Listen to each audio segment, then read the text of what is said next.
పరమేశ్వరరావు మీద ఇసుక mafia కిరాతకం, Malladi reach ఇసుక అక్రమ తవ్వకాలను బయటపెట్టేందుకు వెళ్ళగా రాళ్లదాడి, ఛాతీ ముఖంపై పిడిగుద్దులు కురిపిస్తూ ఊపిరాడనేయకుండా చేసిన ఆయన ద్విచక్ర వాహనంపై తోసేసి బూతులు తిడుతూ నిర్బంధం, కలెక్టర్ వెళ్ళిపోయారు, పోలీసులు ఇక్కడ అడుగు పెట్టాలంటే వణికిపోతారు, నువ్వు ఫోటోలు తీస్తావు, చంపేస్తే నీకు దిక్కెవరు, దాడి సమయంలో పెట్టిపోయిన వైకాపా నేతలు అంటూ వరుసన అన్ని చోట్ల దాడులకు పాల్పడ్డారన్నట్టు.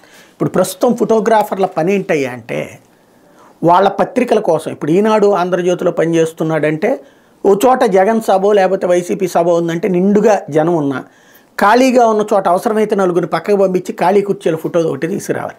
అప్పుడు మిగతా వాళ్ళు ఏం చేస్తారు, అక్కడ వాళ్ళు కొడతానికి వచ్చేస్తున్నారు.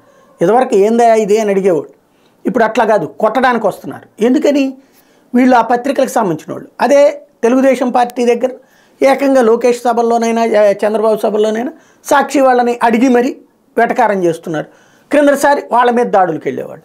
ఇప్పుడు ఓవరాల్గా ప్రముఖ పత్రికల్లో పనిచేసేటువంటి ఫోటోగ్రాఫరు లేకపోతే రిపోర్టరు అందులో పనిచేస్తున్నామని గర్వంగా చెప్పుకోవడం కంటే కూడా భయంగా బ్రతికే పరిస్థితికి జర్నలిజాన్ని దిగజార్చేసి ఈ రాష్ట్రంలోని అధికార విపక్ష రెండు పార్టీలు కూడా.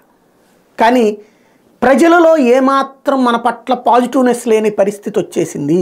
ఎందుకు వచ్చింది అంటే ఆయా పార్టీల కొమ్ము కాసే పరిస్థితి జర్నలిజంకి వచ్చేటప్పటికి తంతన్నా సరే మన పట్ల ఏమాత్రం సానుభూతి లేని స్థితికి దిగజారిపోయింది జర్నలిజం. ఇది జర్నలిజం లోపం కాదు, జర్నలిజాన్ని ఈ స్థితికి దిగజార్చిన ఆంధ్రప్రదేశ్ రాజకీయ లోపం. దాని నుంచి బయటకు పడేసే వాళ్ళు ఎవ్వరో ఏమీ అర్థం కావట్లేదు.